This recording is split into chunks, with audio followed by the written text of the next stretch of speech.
नमस्कार, मी श्वेता. तुम्ही पाहताय न्यूज 18 लोकमत. मुद्दा महाराष्ट्राचा मध्ये तुमचं स्वागत. आणि सुरुवातीला बातमी आहे अफगाणिस्तान संदर्भातली.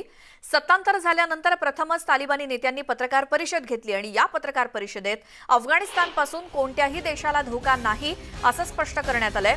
तालिबानचा प्रवक्ता जबीहुल्ला मुजाहिदनं काबूलमधील ही पहिली पत्रकार परिषद जी झाली त्यात हे सांगितलंय. तसंच महिलांवर कुठलेही अत्याचार आणि भेदभाव होणार नाही. इस्लामच्या आधारावर महिलांना त्यांचे अधिकार देण्यास आम्ही कटिबद्ध आहोत. महिला आरोग्य आणि इतर क्षेत्रामध्ये काम करू शकतात जिथे त्यांची गरज आहे. सर्व माध्यम समूहांनी आपलं काम सुरू ठेवावं, पण यासाठी देखील काही नियम आहेत. कुठलंही प्रसारण हे इस्लामी मूल्यांविरोधात असू नये. त्यांनी निष्पक्ष असायला हवं. कुणीही असं काही प्रसारित करू नये जे देशाच्या हिताविरोधात असेल, असं तालिबाननं स्पष्ट केलंय. अफगाणिस्तानमधील आधीचे सैनिक आणि विदेशी सैन्यासोबत काम करणाऱ्यांविरोधात कुठलाही सूड उगवला जाणार नाही असं देखील सांगण्यात आलंय. काल रात्री उशिरा तालिबानच्या प्रवक्त्यानं पत्रकार परिषद घेऊन आपली धोरणं, आपली भूमिका स्पष्ट केलेली आहे. कोणावरही सूड उगवून कोणतीही कारवाई केली जाणार नाही असं या पत्रकार परिषदेत सांगण्यात आलंय. त्याचसोबत महिलांवरती कोणतेही अत्याचार किंवा भेदभाव केला जाणार नाही. जिथे त्यांची गरज ते काम महिला करू शकतात. महिलांवरती अत्याचार आणि भेदभाव होणार नाहीत असं तालिबानच्या प्रवक्त्यानं स्पष्ट केलंय पत्रकार परिषदेत. इस्लामच्या आधारावरती महिलांना त्यांचे अधिकार दिले जातील. तालिबाननं आपली धोरणं स्पष्ट केलेली आहेत. सूड उगवून कोणत्याही भागावरती, देशावरती कारवाई किंवा कोणावरही कारवाई नाही किंवा करणार नाही असं देखील सांगण्यात आलंय. तालिबानी नेत्यांनी घेतलेली, या प्रवक्त्यानं घेतलेली ही पत्रकार परिषद काल रात्री उशिरा ही पत्रकार परिषद घेण्यात आली आणि त्यामध्ये आपली धोरणं त्यांनी स्पष्ट केली आहेत.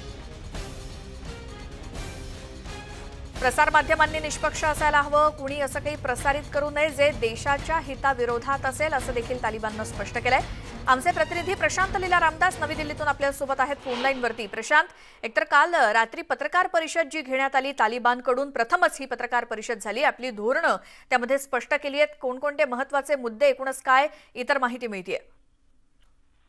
महत्वाचं म्हणजे गेल्या एक आठवड्यापासून ज्या पद्धतीनं अफगाणिस्तानमध्ये हाकार माजला होता आणि त्यानंतर तिथले राष्ट्रपती घनी हे देश सोडून गेले. त्यानंतर तालिबाननी सत्ता हस्तांतरण केली, सत्तेवरती कब्जा मिळवला. त्यानंतर लोकांमध्ये भीतीचं वातावरण निर्माण झालं. अनेक लोक हे देश सोडून जात होते. अनेक दूतावास बंद झाले. या सगळ्या पार्श्वभूमीवरती काल तालिबानी सरकारच्या वतीने त्यांचे प्रवक्ते जे आहेत त्यांच्या वतीने पत्रकार परिषद घेण्यात आली आणि त्या पत्रकार परिषदेत त्यांनी अनेक महत्वाच्या विषयांवरती त्यांची आपली तालिबानची भूमिका जाहीर केली. यापूर्वी तशी त्यांची भूमिका त्याच धर्तीवरती त्यांची भूमिका आहे, पण काही नाविन्यपूर्ण जर बघितलं तर त्यामध्ये त्यांनी स्पष्ट केलं की वैद्यकीय आणि शिक्षण क्षेत्रामध्ये आम्ही महिलांना मुभा देऊ, महिलांना आम्ही संधी देऊ, पण महिलांना शर्यत कायद्यानुसारच वागावं लागेल असंही त्यांनी स्पष्ट केले. ही अट टाकलेली आहे. आपल्याला माहित असेल की 1990 मध्ये जेव्हा तालिबानी सरकार मध्ये आलं होतं त्यावेळेस शर्यत कायद्यानुसार कुठल्याही महिलेला व्यवसाय करण्याचा अधिकार नव्हता, घराच्या बाहेर पडण्याचा अधिकार नव्हता आणि ज्या पद्धतीनं महिलांवरती अत्याचार होत होते त्या अत्याचाराला कुठेतरी एक कवच देण्याचं काम शर्यत कायद्याच्या अंतर्गत होत होतं. पण आता त्याच शर्यत कायद्याचा उल्लेख केला जातोय. त्यामुळे किती स्पष्टपणे यांचं धोरण असेल या संदर्भात अजूनही कोणी स्पष्टपणे बोलण्यास तयार नाही. दुसरं त्यांनी असं म्हटलंय की जर अफगाणिस्तानमध्ये राहायचं असेल तर अफगाणिस्तानच्या हिताचंच रक्षण करावं लागेल. सोबतच प्रसारमाध्यम असो किंवा तिथल्या संस्था असो यांनी कुठल्याही प्रकारे देश विरोधी कृत्य जर आढळलं तर त्याविरुद्ध कठोर कारवाई केली असंही त्यांनी स्पष्ट केलेलं आहे. पण महत्वाचं म्हणजे जर बघितलं अफगाणी नागरिक जे सांगतात की तालिबानचा जेही प्रशासक आहे हे प्रशासक नेहमी खोटं बोलतात आणि एकतर तालिबानची जी संस्कृती आहे ही संस्कृती लढाई संस्कृती आणि एकमेकांना रक्तजंदित करणे अशा प्रकारची संस्कृती आहे. त्यामुळे ते सभ्यतेकडे कशा पद्धतीने वाटचाल करतील यावर एक मोठा प्रश्नचिन्ह आहे. गेल्या 20 वर्षामध्ये ज्या पद्धतीने विकासाच्या दिशेने अफगाणिस्तान जात होतं त्याला खीळ बसेल का असाही प्रश्न उपस्थित केला जात आहे. सोबतच एक अत्यंत महत्वाचा प्रश्न काल त्यांनी जो पत्रकार परिषदेमध्ये टाळला आहे तो अर्थव्यवस्थेचा. अर्थव्यवस्था तिथली खिळखिळी झालेली आहे, बँकांमध्ये पैसे नाही आहे आणि सोबतच कुठलाही व्यवसाय चालत नाही. अनेक देशांनी आपले व्यापारिक संबंध संपुष्टात आणलेले आहे. अशा वेळी तिथली अर्थव्यवस्था कशी चालेल? कारण की तालिबानची जी अर्थव्यवस्था आहे ते अफूच्या माध्यमातून अफूची विक्री करण्याच्या पाकिस्तान सोबत जे ISI संबंध आहेत त्या ISI संबंधाचा वापर करून अफूची विक्री करायची आणि त्यातून पैसे कमवायचे आणि त्यातून आपली संघटना चालवायची, अशा प्रकारचं त्यांचा व्यवसाय होता. पण आता त्याला कशा पद्धतीनं आर्थिक धोरण निभवता येईल? कारण की हजारो कर्मचाऱ्यांचे पगार देखील त्या तालिबान सरकारला द्यावे लागणार आहे या महिन्याचे. त्यामुळे त्यांच्याकडे पैशाचं कसं नियोजन असेल या संदर्भात कुठलंही स्पष्टीकरण कालच्या पत्रकार परिषदेमध्ये आले नाहीये. सोबतच ज्या पद्धतीने त्यांनी पत्रकार परिषदेमध्ये महिलांच्या विषयक धोरण जाहीर केलेले आहे त्यामुळे त्यात देखील जोपर्यंत स्पष्टीकरण येणार नाही तोपर्यंत कुठलाही देश त्यांच्यावर विश्वास ठेवणार नाही अशीच प्रतिक्रिया राजकीय आणि सोबतच. प्रशांत, आपल्यासोबत सध्या लेखक आणि पत्रकार निळू दामले सुद्धा जोडले गेलेत. दामलेजी, स्वागत तुमचं न्यूज 18 लोकमतमध्ये. काल जी रात्री पत्रकार परिषद झाली तालिबानच्या प्रवक्त्याची, तुम्ही सुद्धा पाहिली असेल. एकूणच ही सगळी किंवा त्यांचं म्हणणं ऐकून नेमकं काय वाटतंय? आता जे आधीचे वक्ते म्हणाले ते खरं आहे की तालिबानचा इतिहास पाहता त्यांच्या बोलण्यावर किती विश्वास ठेवायचा हे आज घडीला आपल्याला काही येत नाही. परंतु एका परीने आपल्याला वाट पाहावी लागेल. तेव्हा त्यांनी जे शब्द दिलाय तो शब्द ते कसा पाळतात, काय करतात ह्याच्याकडे आपल्याला लक्ष द्यावं लागेल. म्हणजे स्त्रियांना खरोखर अधिकार देतात का, त्यांच्यावर आक्रमण करतात का, त्यांना त्रास देतात का, विरोधकांना मारतात का, तिथे स्वातंत्र्य आहे का, प्रेसवाल्यांना बोलायला देतील का, हे आपल्याला कळायला एक पुढले 2 दिवस, 8 दिवस, महिना, 2 महिने वगैरे असा काळ जावा लागेल. आणि दुसरं त्यांच्या अर्थव्यवस्थेचं काय होणार ही सर्वांना चिंता असेल. माहित नाही काय असेल ते. आज घडीला आपल्याला काहीच कळायला मार्ग नाही. ह्याचं त्यांच्या कामाची जी पद्धत आहे ती बंदिस्त अशा स्वरूपाची आहे, सिक्रेट आहे. त्यांची लोकशाही संघटना नाही, त्यामुळे लोक बोलतायत, चर्चा करतायत, प्रेसमध्ये जात आहेत असं काही घडत नाही. त्यामुळे आपल्याला पाहावे लागेल काय होत ते सांगता येत नाही. आता आपण अंधारात चाचपडतो असं मला वाटतं. बरं. आणि जे सांगण्यात आलं की बाबा एखाद्या कोणावरही सूड उगवून कारवाई केली जाणार नाही, अगदी फार चांगल्या गोष्टी या फक्त कालच्या पत्रकार परिषदेमध्ये सांगण्यात आलेल्या आहेत, म्हणजे प्रवक्त्यानं सांगितल्या आहेत. मात्र जसं तुम्ही म्हणालात आणि जसे इतर जण बोलतायत तज्ज्ञ की बाबा त्यांच्या बोलण्यावरती कितपत विश्वास ठेवायचा याबद्दल जरा शंकाच आहे. त्यामुळे खरं चित्र हे येणाऱ्या दिवसातच कळणार आहे. त्यामुळे अफगाणिस्तानची अर्थव्यवस्था असू दे किंवा अफगाणिस्तानची प्रगती असू दे, हे या सगळ्यावरच कसा परिणाम होईल? मी तुम्हाला सांगितलं तसं की आता जे नेतृत्व आलंय हे नेतृत्व काय आहे हे आपल्याला या क्षणी माहिती नाही. 1996 साली ज्यावेळी सरकार आलं होतं त्यावेळी तिथे मुल्ला उमर होते आणि मुल्ला उमर यांच्या बरोबर असणारे सगळे जे मुल्ला लोक होते मदरशातून ट्रेन झालेले लोक होते. यांना आधुनिक अर्थव्यवस्था वगैरेचा काही संबंध नव्हता. आज घडीला जे त्यांचं नेतृत्व असेल असं दिसत आहे, जे गेले 3-4 वर्ष जर्मनी, ब्रिटन, फ्रान्स, अमेरिका इकडल्या लोकांची 3-4 वर्ष वाटाघाटी करत होते, बोलत होते दोहामध्ये घेऊन, त्यामुळे त्यांना काही एक एक्सपोजर मिळालं असण्याची शक्यता आहे. त्यामुळे आता हे जे नवीन एक्सपोजर मिळालेलं नेतृत्व असेल जे सरकार सांभाळेल हे कसं सांभाळण्याच्यावर अवलंबून आहे. म्हणजे त्यांच्या बाजूने त्यांना उघडत आहे की जर सरकारमध्ये टिकायचं असेल. 96 साली त्यांच्या लक्षात आलं की जगाशी फटकून वागून सरकार चालवता येत नाही. 96 ते 2001 मध्ये त्यांनी कसं बसं ओसामा बिन लादेन आणि बाकीच्यांच्या पैशावर सरकार चालवलं. विशेषतः पाकिस्तानची मदत फार मोठ्या प्रमाणावर होती, बरोबर. परंतु त्यांच्या लक्षात आलं की पाकिस्तानची मदत, ओसामाचे पैसे याच्यावर सरकार नाही चालत. आणि ज्यावेळी तेव्हा लक्षात आलं की आपल्याकडे पैसे नाहीत त्यानंतर मग अमेरिकेशी वैर पत्करलं आणि त्यांचं सरकार कोसळलं. तेव्हा आता त्यांच्या हे लक्षात आलं असेल की पाकिस्तानच्या ISI कडून मिळणारे पैसे किंवा आणखी कोणीतरी दिलेले पैसे याच्यावर सरकार नाही चालणार. सरकार चालवायचं असेल त्याला अर्थव्यवस्थेचा पाया पुन्हा बँकिंग अमुक तमुक या सगळ्या कराव्या लागणार हे त्यांच्या आता लक्षात आलेलं आहे. आणि ते जर लक्षात आलं असेल तर हळूहळू जगभरच्या काही देशांशी संबंध ठेवून त्यांना हातपाय पसरावे लागतील. आणि मग हे हातपाय पसरत असताना जगातले लोक फार आपल्या विरोधात जाणार नाहीत यासाठी काय करावं लागेल याचा हिशोब करून त्यांना वागावं लागेल, याची सुरुवात मी आता केलेली. म्हणजे आम्ही बाबा बायकांना वागवू, त्यांना आरोग्य व्यवस्थेत आणि शिक्षण व्यवस्थेत काम करायला देऊ असं म्हटल्यावर मग कसं होतं, काही जर्मन ब्रिटिश फ्रेंच लोक म्हणतात चला बाबा एवढं तरी पुढे गेलं.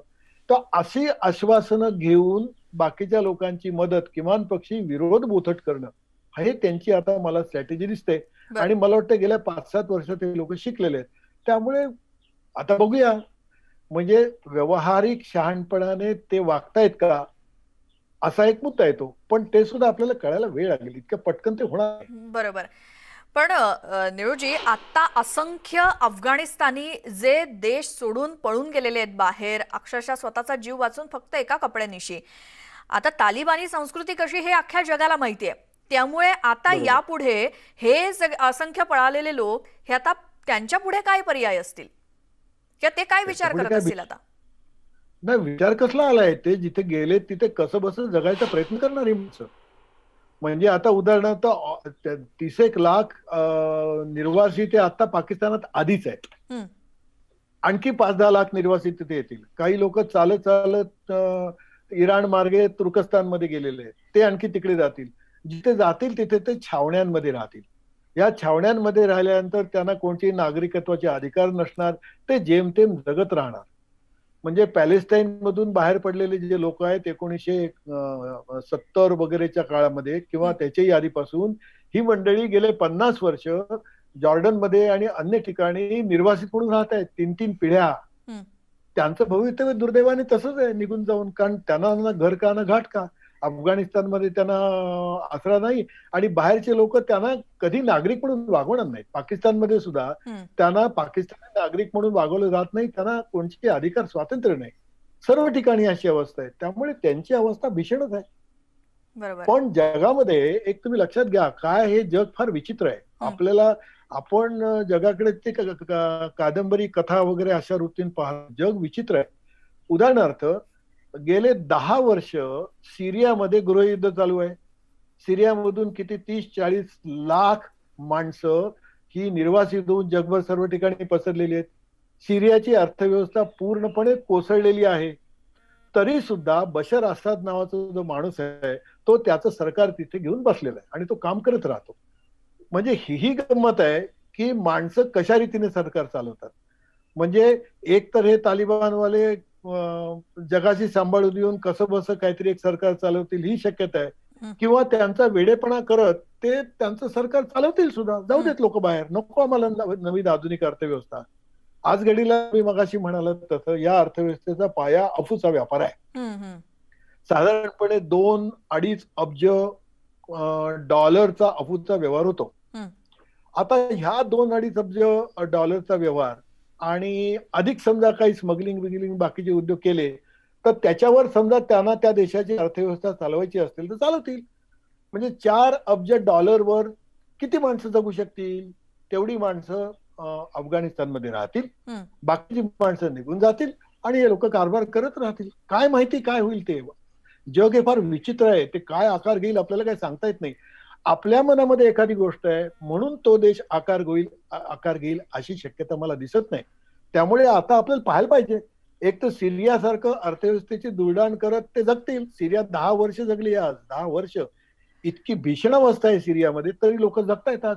आणि तो बशर छान तिथे शांतपणे राहतोय.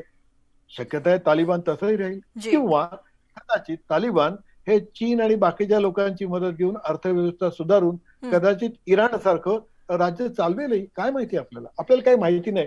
हे सगळं हा जुगाड आहे. बरोबर. आणि कोणी बोलू शकत नाही. आज आपण फक्त अंदाज व्यक्त करू शकतो. जी निळूजी, आणि असाच अंदाज की बाबा आत्ता पत्रकार परिषद ते म्हणालेत की बाबा आम्ही असं करू तसं करू, आम्ही हे करणार नाही ते करणार नाही, असं छान छान गोष्टी फक्त बोललेत. मात्र तालिबानचे स्वतःचे काही कायदे आहेत, नियम आहेत, ते खूप जाचक आहेत. अगदी लहान मुलांपासून ते महिलांपासून अगदी पुरुषांच्या दाढी वाढवण्यापर्यंत हे सगळे कायदे. त्यामुळे आत्ता जरी हे बोलत असले जे आपण काल ऐकलं, काय सांगावं की आता सुरुवातीला हे असं बोलून पुन्हा आपले ते जाचक अटी नियम सगळे लादायला पुन्हा तयार असतील? हो, शक्य आहे, अगदी शक्य आहे. मुद्दा असा येतो फक्त की असे जाचक नियम लादल्यानंतर समाजामध्ये जे काही एक स्थैर्य किंवा अस्थैर्य टिकेल, या स्थैर्य अस्थैर्यानिशी हे सरकार तिथे टिकू शकेल की नाही. म्हणजे हे जाचक नियम लागू केल्यानंतर शक्यता अशी आहे, काही आता आपण वर्तमानपत्रात फोटो पाहिले की स्त्रिया आता बंड करून उठतायत अशा बातम्या आल्या. स्त्रियांची स्वतःची एवढी हिंमत नसते की जे सरकार विरुद्ध बंदुका घेऊन लढेल, पण स्त्रिया समजा बंड करून उठल्या, त्यांना बाहेरच्या जगातल्या काही देशांनी मदत केली आणि या स्त्रियांच्या भोवती स्थानिक पुरुष समजा उभे राहिले, जे सहज शक्य आहे. आणि अशा उदाहरणार्थ तुम्ही सिरियामध्ये पाहताय, इराकमध्ये पाहताय की अशी जी छोटी छोटी गट उभे राहतात, या गटांना बाहेरून मदत मिळते.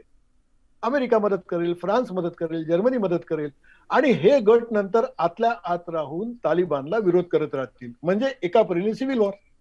आता हे सुद्धा शक्य आहे.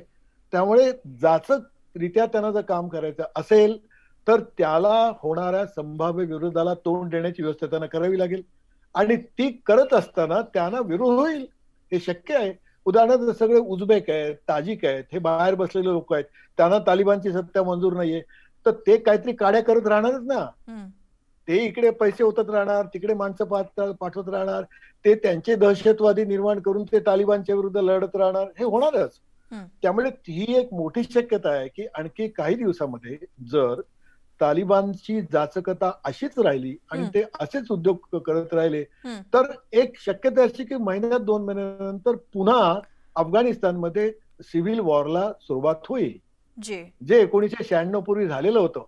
1990 ते 1996, 1995 5 वर्ष सिव्हिल वॉर होतं. तालिबान एकटंच नव्हतं काही त्या काळामध्ये. तालिबान सोडून इतर अनेक गट, पश्तून गट होते, नॉन पश्तून गट होते, हे तालिबानच्या विरोधात तिथे लढतच होते आणि ही मारामारी 5 वर्ष चालू होती. या 5 वर्षाच्या लढाईमध्ये शेवटी तालिबान जिंकलं, म्हणून 96 साली तालिबानचं सरकार आलं. आता ती जी 1994 पूर्वीची जी अवस्था आहे, ती 94 पूर्वीची अवस्था सुद्धा आता येऊ शकेल, काय माहिती आपल्याला. आता आतमध्ये हे जे स्थानिक पातळीवरचे गट आहेत, हे काय विचार करतायत काय नाही आपल्याला कळायला मार्ग नाही. आज घडीला तुम्हाला सांगतो, आज घडीला दुर्दैवाने काही अगदी मोजके पत्रकार सोडले, अगदी मोजके, जे तिकडे आज जाऊन खेड्यामध्ये बसून खेड्यामध्ये काय चाललंय याची नोंद घेत आहेत. असे पत्रकार आता अगदी आहेत, अगदी थोडेफार मोजके आहेत, पण ते आज आपले प्रकट नाहीयेत. हे बहुधा साधारणपणे अमेरिका, जर्मनी इकडून आलेले लोक आहेत. भारतातले लोक असलं कधी पत्रकारी करत नाहीत. ते सरकारने दिलेले असतील तेवढंच फक्त लोकांना सांगत असतात.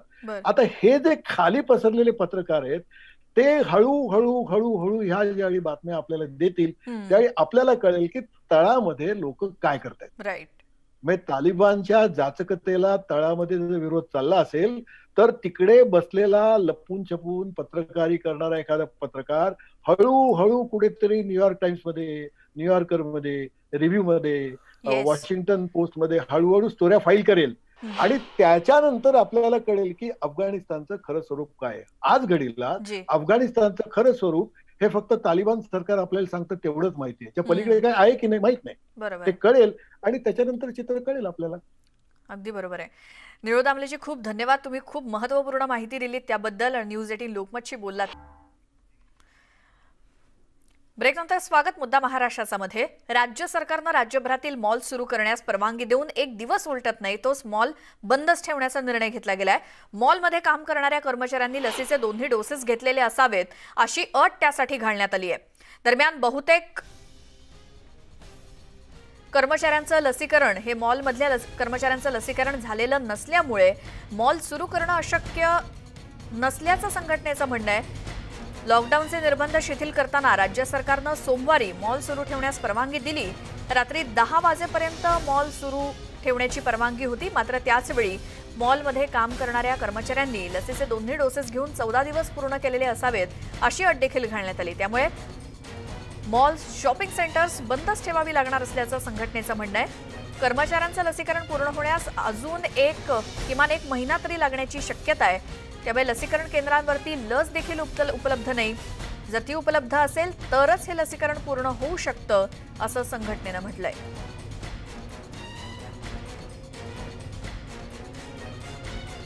याचबद्दल माहिती घेऊयात. आमच्या प्रतिनिधी सुस्मिता भदाणे आपल्यासोबत मुंबईतून आपल्यासोबत आहेत. सुस्मिता, एकतर मॉल सुरू ठेवण्याचा निर्णय तर झाला, मात्र त्यासाठी ज्या अटी आणि नियम आहेत त्या नेमक्या कोणकोणत्या आहेत? खरं तर मॉल सुरू होण्यासाठीची मागणी सुद्धा जोर धरत होती, परंतु शॉपिंग सेंटर असोसिएशननं ज्या पद्धतीनं म्हटलेलं आहे की लसीकरण झालेल्या कर्मचाऱ्यांनाच केवळ दुकानामध्ये किंवा शॉपिंग सेंटरमध्ये प्रवेश असणार आहे किंवा त्यांच्यामार्फत लोक खरेदी करणार आहेत, परंतु 2 लसीचे डोस घेतलेले जे कर्मचारी आहेत त्यांची संख्या अत्यल्प आहे. त्यानंतर हे जो निकषामध्ये आणखीन एक महत्त्वाचा मुद्दा आहे की 2 डोस घेतल्यानंतर सुद्धा 14 दिवस पूर्ण झालेले असणं अपेक्षित आहे. तर साधारणपणे 1 ते 1.5 वर्ष आपण बघतोय की हे शॉपिंग सेंटर्स असतील, मॉल्स असतील, मुंबईतील किंवा अनेक शहरांमधले हे बंद आहेत, परंतु लसीकरणाचा वेग म्हणावा तितका नाही आहे. त्यामुळे अनेक कर्मचाऱ्यांचं लसीकरण पूर्ण झालेलं नाही आहे. 2 दिवस जेमतेम हे मॉल खुले झालेले, परंतु आजपासून जर आपण बघितलं तर संघटनेने असं भूमिका घेतलेली आहे की जर ह्याच नियम आणि अटी आणि शर्ती असतील तर मग आम्ही आमचा व्यवसाय पूर्ववत करायचा कसा, पुन्हा तेवढी मॅनपॉवर आणायची कशी. लसीकरणासाठी किमान 1 ते 1.5 महिन्याची गरज आहे, कारण ज्या नागरिकांनी पहिला डोस घेतला त्यांना 84 दिवसानंतर दुसरा डोस मिळणार आहे आणि त्यानंतर पुन्हा 14 दिवस थांबायला लागणार आहे, त्यानंतरच तुम्ही त्यांना परवानगी देणार आहात. जर हे निकष मॉल मालकांनी किंवा शॉपिंग सेंटर्सने पाळले नाही तर त्यांच्यावरती कायदेशीर कारवाई सुद्धा करण्यात येऊ शकते. त्यामुळं या शॉपिंग असोसिएशनने आणि सर्व दुकानधारकांनी अशा पद्धतीचा निर्णय घेतल्याचा पाहायला मिळते. सध्या मी आहे फिनिक्स मॉलमध्ये. तर फिनिक्सच्या इथली ही जी दृश्य आहेत ते आपण सर्वप्रथम आपल्या प्रेक्षकांना दाखवूयात. काल अशा पद्धतीचं एक वातावरण निर्माण झालेलं की सर्व नियम आणि अटी शर्ती पाळत सोशल डिस्टन्स असेल, स्मार्ट पेमेंट मेथड असेल, कॉन्टॅक्टलेस लगेज चेकिंग असेल, अशा अनेक निकषांच्या आधारावरती हे मॉल्स खुले होणार होते. परंतु ज्या पद्धतीचा निर्णय कोविड प्रोटोकॉल म्हणून सरकारने घेतलेला आहे त्या निर्णयाला एकूणच शॉपिंग सेंटर असोसिएशनने नाराजी व्यक्त केलेली आहे आणि या नाराजीमुळेच अशा पद्धतीचा निर्णय घेण्यात आलेला आहे की शॉपिंग मॉल्स 2 दिवस जेमतेम सुरू होऊन झालेले असताना पुन्हा एकदा बंद झाल्याचं आपल्याला पाहायला मिळतं. बरं सुस्मिता, आणि एकतर मॉल्समधले कर्मचारी जर वॅक्सिनेटेड नसतील तर मग मॉल सुरू होणार कसा, हा एक प्रश्नच आहे. मात्र दुसरीकडे जे मुंबईकर खुश झाले होते की बाबा आता मॉल सुरू होतील, अनेकांनी 2 डोसेस घेतलेले आहेत, मात्र या गोष्टीमुळे त्यांच्या त्या आनंदावरती सुद्धा विरजण पडते एक प्रकारे. नक्कीच, कारण ज्या पद्धतीने मुंबई महानगरपालिकेनं प्रोटोकॉल्स जाहीर केले होते, SOP जाहीर केले होते, त्या अनुषंगाने रात्री 10 वाजेपर्यंत मॉल्स असतील, मैदान असतील, चौपाट्या खुल्या होणार आहेत. परंतु या सगळ्याच ठिकाणी 2 लसीचे डोस असणं बंधनकारक आहे. जे नागरिक आतमध्ये प्रवेश करणार आहेत त्यांना सुद्धा लसीचे 2 डोस असणं गरजेचं आहे आणि लसीचे 2 डोस नाही तर त्याही पुढे 14 दिवस असणं अपेक्षित आहे. या 14 दिवसांच्या कालखंडामध्ये सुद्धा जर आपण बघितलं तर प्रचंड मोठी वेटिंग आहे. साधारणपणे 1.5 ते 2 वर्षांनंतर आता सगळे व्यवहार पूर्ववत होतील अशी अपेक्षा होती, परंतु तसं चित्र दिसत नाहीये. एवढ्या सगळ्या कर्मचाऱ्यांचं लसीकरण करण्याची मोठी जबाबदारी या सगळ्या मॉल्स धारकांवरती किंवा शॉपिंग सेंटर जे ओनर आहेत त्यांच्यावरती असणार आहे. त्यामुळं एकीकडे निर्बंध शिथिल होत असताना अशा पद्धतीने लहान लहान अटी शर्तींवरती जर आमची पिळवणूक होत असेल तर मग आम्ही कशा पद्धतीने उद्योगांमध्ये पुन्हा उतरायचं, एवढं मोठं आर्थिक नुकसान झालेलं असताना किमान 1 ते 1.5 महिना अजून आम्हाला लागेल संपूर्णपणे कर्मचाऱ्यांचं वॅक्सिनेशन करून घेण्यासाठी. हॉटेल्स असतील, मॉल्स असतील आणि सलून, जिम्स याच्यामध्ये 50% क्षमतेनं नागरिक प्रवेश करू शकतात. त्यामुळं ज्या SOPs आहेत त्याच्यामुळे कोरोना निर्बंधांचं पालन करणं सुद्धा गरजेचं आहे. त्यामुळे लसीकरणाचा वेग एकीकडे म्हणावा तितका प्रचंड आपल्याला पाहायला मिळत नाहीये. त्यात दुकानं खुली होत आहेत, उद्योगधंद्यांवरती खीळ बसलेली आहे. अशा पद्धतीची दुविधा स्थिती सध्या या शॉपिंग ओनर्सची आहे. किमान पहिला डोस झालेल्यांना तरी तुम्ही दुकानामध्ये विक्रेते म्हणून उभं राहू द्या किंवा सेल्समन म्हणून उभं राहू द्या, अशा पद्धतीची मागणी सुद्धा या बरोबर आहे. आणि खरंच रास्त मागणी आहे या मॉल्स मधल्या किंवा शॉपिंग सेंटर्स मधल्या दुकान मालकांची. मुंबई नंतर आपण आता नागपुरात जाऊयात, कारण तिथे लसीचे 2 डोस घेतल्याचं प्रमाणपत्र जर असेल तरच कामावरती रुजू होता येणार आहे. नागपूर महानगरपालिकेने तसे आदेश दिलेत. या आदेशाची आजपासून तिथे अंमलबजावणी होते। त्यामुळे दुसरा डोस घेतल्यानंतर 14 दिवसांनीच कर्मचाऱ्यांना कामावर रुजू होता येईल असे आदेश नागपूर महानगरपालिकेने दिलेत। आमचे प्रतिनिधी तुषार कोहळे आपल्या सोबत आहेत। तुषार, आता जे काही सुधारित नवनवीन नियम नागपूरसाठी काय आहेत अपडेटेड, त्यासाठी काय अटी शर्ती आहेत? मागच्या आठवड्यामध्ये नागपूर महानगरपालिकेने जो आदेश काढला होता त्यामध्ये मॉलला 10 वाजेपर्यंत सुरू ठेवण्याची परवानगी देण्यात आलेली होती। मात्र काल रात्री जो आदेश काढला त्यानुसार आता मॉल तर 10 वाजेपर्यंत सुरू राहणार आहे, पण एक अट महत्त्वाची त्यामध्ये टाकलेली आहे की मॉलमध्ये जे काम करणारे सर्व कर्मचारी आहे त्या सर्व कर्मचाऱ्यांना 2 डोस घेतलेले प्रमाणपत्र असणं हे बंधनकारक करण्यात आलेलं आहे। आणि नुसतं बंधनकारक करण्यात आलेलं नाही तर 14 दिवसाआधीचं ते प्रमाणपत्र असणं देखील गरजेचं आहे। त्यामुळे आजपासनं मॉलमध्ये जे कर्मचारी आहे ज्यांनी जर का दुसरा डोस घेतला नसेल, ज्यांच्याकडे प्रमाणपत्र नसेल, त्यांना कामावर रुजू होता येणार नाही।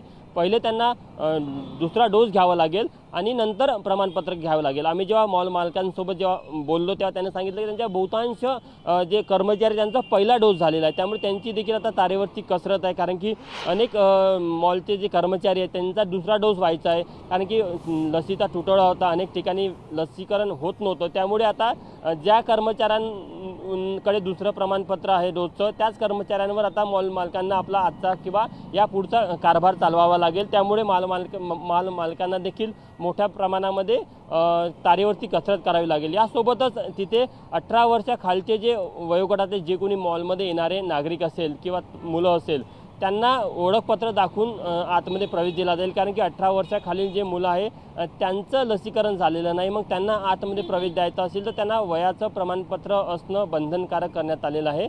त्यामुळे एकंदरीतच नागपूरमध्ये या नव्या नियमामुळे निश्चितच मालकांची जी डोकेदुखी आहे ती वाढलेली। आपण बघू शकतो सध्या आम्ही सेंट्रल मॉलच्या समोर आहे। इथे सध्या तरी सकाळच्या पहिल्या सत्रामध्ये मॉल अजून सुरू झालेला नाही। साधारण 11:30 वाजता हा मॉल सुरू होतो, पण जे कर्मचारी थोड्या वेळानंतर इथे यायला सुरुवात करेल त्या कर्मचाऱ्यांची पार्किंगमध्ये तशी त्यांनी व्यवस्था केलेली आहे। पार्किंगमध्ये त्यांनी एक स्टॉल लावलेला आहे आणि आजपासून ते सर्व तपासणी करत आहे। खरं तर मॉल मालकांकडे देखील किंवा व्यवस्थापनाकडे देखील या सर्व गोष्टीची माहिती आहे की कोणत्या कर्मचाऱ्यांचा पहिला डोस झालेला आहे, कोणत्या कर्मचाऱ्यांचा दुसरा डोस झालेला आहे। आता ज्या कर्मचाऱ्यांचा दुसरा डोस झालेला नाही त्या बहुतांश कर्मचाऱ्यांना आज खाजगीमध्ये आणि सरकारीमध्ये दोन्ही ठिकाणी लसीकरणासाठी पाठवण्यात आलेलं आहे। बहुतांश कर्मचारी हे खाजगीमध्ये जाऊन लवकरात लवकर लसीकरण घेऊन येत आहे, पण त्यामध्ये जे बंधन टाकलेलं आहे 14 दिवसाआधीचं प्रमाणपत्र असणं गरजेचं आहे। त्यामुळे त्यांनी आज पालिकेला विनंती केली आहे, यांच्याकडनं विनंती करण्यात येणार आहे की जे 14 दिवसाचं जे बंधन आहे, 14 दिवसाआधी लसीकरणचा दुसरा डोस घेतल्याचं जे बंधन टाकण्यात आलेलं आहे ते कमी करावं। 2 डोसचं प्रमाणपत्र हे ठीक आहे, पण 14 दिवस आधीचं प्रमाणपत्र मिळवण्यामध्ये 14 दिवस परत किंवा व्यवस्थापनाला पूर्ण त्रास होणार आहे, तर त्यातला दिलासा द्यावा अशी देखील त्यांची मागणी। आता आज नागपूर महानगरपालिका या संदर्भात काय विचार करतं हे देखील बघणं महत्त्वाचं ठरणार आहे। बरोबर तुषार, आणि आपण थेट आता या दुकान मालक संघटनेचे वीरेन शहा आपल्या सोबत आहेत, त्यांनाच विचारूयात मॉल्स संदर्भात आणि एकूणच शॉपिंग सेंटर संदर्भात जे काही नियम सरकारने घालून दिलेत त्यावरती तुमचं काय म्हणणं आहे? देखिए, पूरे भारत में सिर्फ महाराष्ट्र में ही है जिस प्रकार से रेस्ट्रिक्शन दिया जा रहा है, और उसका जो रेस्ट्रिक्शन है एक तो 84 डेज का है और 15 दिन 99 डेज तक आप सेकेंड डोज के बाद फर्स्ट डोज के बाद आप मॉल में काम नहीं कर सकते। मतलब जो 18 से 44 साल के उम्र के जो यंगस्टर्स है, वो जो करीबन पूरे महाराष्ट्र में करीबन 2 लाख ऐसे वर्कर्स है पूरे मॉल के एरिया में और मॉल के दुकानों में, जो ये 99 डेज उनको घर पे बैठना पड़ेगा क्योंकि डोजेज अवेलेबल नहीं है फ्रीली। और एक महाराष्ट्र ही ऐसा एक स्टेट है जहाँ पे इस प्रकार सा रेस्ट्रिक्शन दिया जा रहा है, जहाँ पे केसेस भी कम हो रहे हैं। मुंबई में तो केसेस काफी 200 के नीचे हो रहे हैं। अभी सरकार को इसके ऊपर सोचना चाहिए, क्योंकि एक बाजू वैक्सीनेशन भी अवेलेबल नहीं है, दूसरी बाजू लोगों को काम भी करना है, केसेस भी कम हो रहे हैं। अभी बैलेंस करना बहुत जरूरी है। सरकार को इमीडिएटली इसके ऊपर निर्णय लेना पड़ेगा। जो 15 दिन का समय है वो तो निकाल सकते हैं, दूसरा सेंटर को एक रिक्वेस्ट भेजना पड़ेगा जो 84 डेज का है वो कम किया जाए, जो पहले था 4 वीक्स टू 6 वीक्स, वो हिसाब से जो इंटरनेशनल के हिसाब से वो हिसाब से भारत में करना चाहिए। तभी वैक्सीन इनकी सप्लाई कम थी, इसके लिए ये लंबा किया था, ऐसे सबका मानना है। तो अभी वो लेंथ है, वो लेंथ नंबर ऑफ डेज जो फर्स्ट डोज और सेकेंड डोज के बीच का जो है वो कम करना चाहिए। और एटलीस्ट एक डोज जो लिया है उसको तो काम करने की एक परमिशन देनी चाहिए, क्योंकि एक डोज जाने के बाद भी 50% इम्यूनिटी होती है बॉडी के अंदर।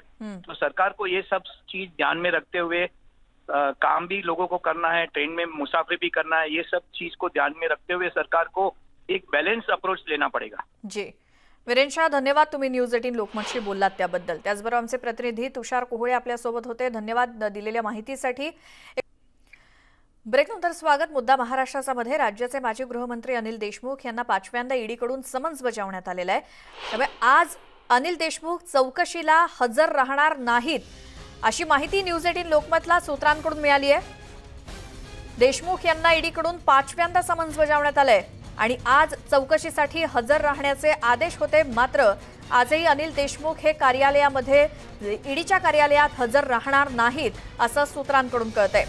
अर्थात आपल्या वकिलामार्फत ते आपली भूमिका मांडतील ईडीच्या कार्यालयामध्ये अशी शक्यता आहे।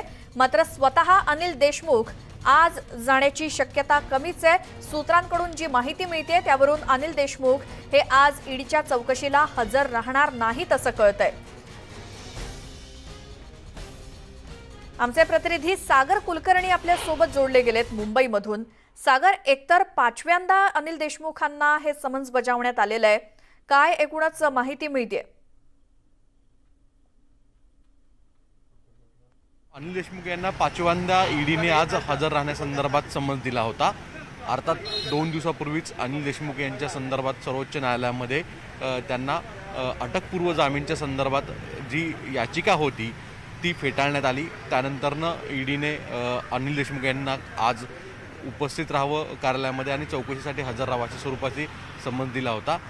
दुसरीकडे अनिल देशमुखांच्या वकिलांकडून आज स्पष्ट समजून येत आहे की आज वकिलांच्याच माध्यमातून अनिल देशमुख पत्रव्यवहारांच्या माध्यमातून आपली भूमिका लेखी स्वरूपात ईडीला कळवतील आणि यामध्ये दावा जो केला जाईल असं सांगितलं जातं तो म्हणजे सुप्रीम कोर्टामध्ये परत कदाचित पुनर्याचिका बेलच्या संदर्भामध्ये दाखल करणं। दुसरीकडे वारंवार ईडीला जे सहकार्य हवं आहे ते सहकार्य केलं जात आहे, परंतु ईडी चौकशीसाठी वारंवार थेट प्रत्यक्षात समन्स का बजावते अशा स्वरूपाचा दावा केला जाईल असं सांगितलं जातं। या संपूर्ण प्रक्रियेच्या संदर्भात आज अनिल देशमुख यांचे वकील जे आहेत ते ईडीच्या कार्यालयामध्ये थोड्या वेळात पोहोचतील आणि लेखी स्वरूपामधील अनिल देशमुख यांचं म्हणणं मांडतील। या संपूर्ण प्रक्रियेमध्ये अनिल देशमुख कुठे आहेत याची मात्र जोरदार चर्चा सुरू झालेली आहे, कारण की त्यांचा दूरध्वनी मोबाईल नंबर जो आहे तो बंद आहे। अनिल देशमुख मुंबईत नाही आहेत, कदाचित ते महाराष्ट्रामध्ये आहेत की नाही का महाराष्ट्राच्या बाहेर देखील गेलेत अशी एक चर्चा सुरू झालेली आहे।